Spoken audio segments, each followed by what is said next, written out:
माँ दुर्गा जी की तीसरी शक्ति का नाम चंद्र घंटा है। नवरात्रि उपासना में तीसरे दिन इन्हीं के विग्रह का पूजन आराधना किया जाता है। इनका यह स्वरूप परम शांतिदायक और कल्याणकारी है। इनके मस्तक में घंटे के आकार का अर्धचंद्र है। इसी कारण से इन्हें चंद्र घंटा देवी कहा जाता है। इनके शरीर का रंग स्वर्ण के समान चमकीला है। इनके 10 हाथ हैं। इनके 10 हाथों में खड्ग आदि शस्त्र तथा बाण आदि अस्त्र विभूषित हैं। इनका वाहन सिंह है। इनकी मुद्रा युद्ध के लिए उद्यत रहने की होती है। इनके घंटे की सी भयानक चंड ध्वनि से अत्याचारी दानव दैत्य राक्षस सदैव प्रकम्पित रहते हैं। नवरात्र दुर्गा उपासना में तीसरे दिन की पूजा का अत्यधिक महत्व है। इस दिन साधक का मन मणिपुर चक्र में प्रविष्ट होता है। यों चंद्र घंटा की कृपण से उसे अलौकिक वस्तुओं के दर्शन होते हैं, दिव्य सुगंधियों का अनुभव होता है तथा विविध प्रकार की दिव्य ध्वनियाएं सुनाई देती हैं। ये क्षण साधक के लिए अत्यंत सावधान रहने के होते हैं। माँ चंद्र घंटा की कृपा से साधक के समस्त पाप और बाधाएं विनष्ट हो जाती हैं। इनकी आराधना सतत फलदायी है। इनकी मुद्रा सदैव युद्ध के लिए अभिमुख रहने की होती है, अतः भक्तों के कष्ट का निवारण ये अत्यंत शीघ्र ही कर देती हैं।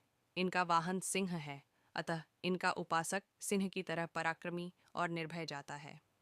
इनके घंटे की ध्वनि हो सदा अपने भक्तों की प्रेत बाधा आदि से रक्षा करती हैं। इनका ध्यान करते ही शरणागत की रक्षा के लिए इस घंटे की ध्वनि निनादित हो उठती है।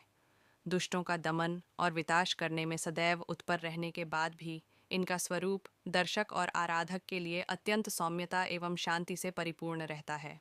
इनकी आराधना से प्राप्त होने वाला एक बहुत बड़ा सद्गुण यह भी है कि साधक में वीरता, निर्भयता के साथ ही सौम्यता एवं विनम्रता का भी विकास होता है। उसके मुख, गैत्र तथा संपूर्ण काया में कांति गुण की वृद्धि होती है। स्वर में दिव्य हमें चाहिए कि अपने मन, वचन, कर्म एवं काया को विहित विधि विधान के अनुसार पूर्णतः परिशुद्ध एवं पवित्र करके माँ चंद्र घंटा के शरणागत होकर उनकी उपासना आराधना में तत्पर हों।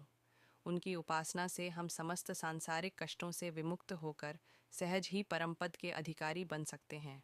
हमें निरंतर उनके पवित्र विग्रह को ध्यान में रखते हुए साधना की ओर अग्रसर होने का प्रयत्न करना चाहिए। उनका ध्यान हमारे इहलोका और परलोक दोनों के लिए परम कल्याणकारी और सद्गति को देने वाला है। अलौकिक माधुर्य का समावेश हो जाता है। माँ चंद्रघंटा के भक्त और उपासक जहाँ भी जाते हैं, लोग उन्हें देखकर शांति और सुख का अनुभव करते हैं। ऐसे साधक के शरीर से दिव्य प्रकाशयुक्त परमाणुओं का अदृश्य विकिरण होता रहता है। यह दिव्य क्रिया साधारण चक्षुओं से दिखलाई नहीं देती, किंतु साधक और उसके संपर्क में आने वाले लोग इस बात का अनुभव भली भांति करते रहते हैं।